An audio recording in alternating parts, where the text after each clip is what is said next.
our session of spoken English, where we learn the correct way to say some things in English. The correct way to say something so that we can avoid the wrong way to say that. So, on the left-hand side, wrong to say, do not say. On the right-hand side, correct to say. That's the way to say that. This is our spoken English. Spoken English. Now, number one, do not say. It is wrong to say. Wrong to say. George spent all the day into his office. No, don't say that. George spent all the day into his office. Don't say that. The correct way to say that, is that George spent all the day in his office. George spent all the day in his office. That's the correct way to say that. Let's take it again. Do not say, wrong to say, wrong to say. George spent all the day into his office. You have to say that this way. George spent all the day in his office. Look at number 2. Wrong to say, wrong to say. He came in the room and sat down. It is wrong to say. Wrong to say. He came in the room and sat down. No, don't say that.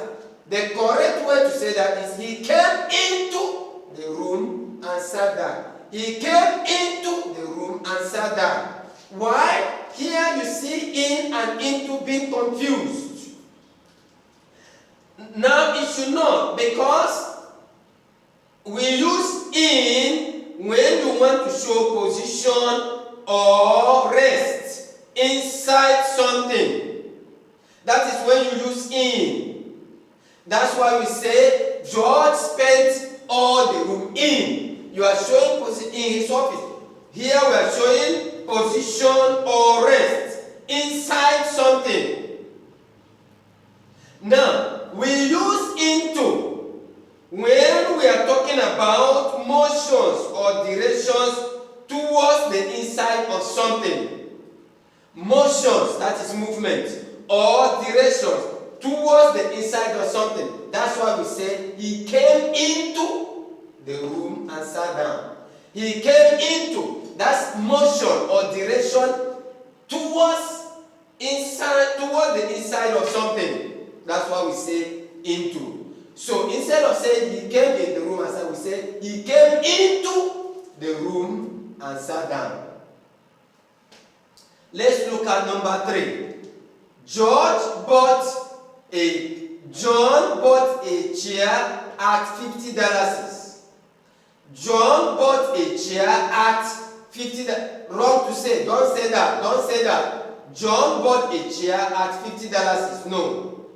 Instead, you are going to say John bought a chair for $50.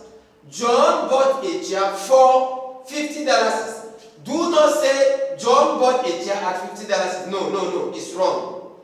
Wrong to say. The correct way to say that is John bought a chair for $50. Look at number 4. Wrong to say, wrong to say. We cannot buy the car for such a price. No, don't say that. We cannot buy a chair for such a price. Don't say that, don't say that. The correct way to say that is that we cannot buy the car at such a price. We cannot buy the car at such a price. You see here at and for. Now, listen. We use for. If the actual sum is mentioned, if the actual amount is mentioned, that is when you will use for.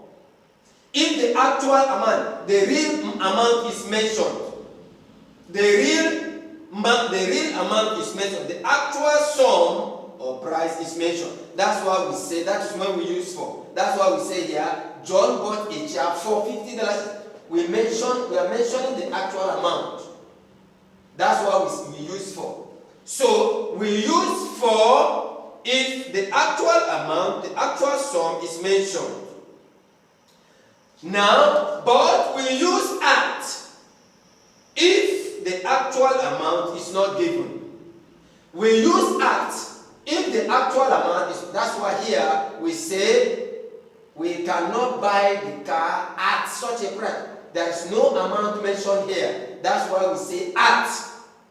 But if the amount is mentioned, we say for. If the amount or the price is not mentioned, we say at. We cannot buy the car at such a price. Do we understand that? Yeah. Now, however, listen. If the weight or the measure follows the price, we may use at with the actual sum. For example, the cloth was sold at $50 a yard. Now we are mentioning the weight. We are mentioning the weight. We are mentioning the measure. So we say the car was sold at $1,000 a car. A yard. The cloth was sold at $1,000 a yard. A meter. That's, we can also say that. Let's go to number 5. Number 5. There was a fight among two boys. No, don't say that. Wrong to say. Wrong to say. There was a fight among two boys. Instead, you should say there was a fight between two boys. Between two boys. Why? You say we are dealing with among and between. Why? We use between for two only. That's why we say there was a fight between two boys. We use between for two only, but we use among when it's more than one, when it's more than 2, 3, 4, 5, 6 upwards. We use among. So you can say there was a fight among 3 boys, 4 boys, 7 boys, 8 boys. But here you are saying 2, so you use between. We use between for 2 only. So if you like our video, please share, subscribe, and give us a thumbs up. Share, subscribe, and give us a thumbs up.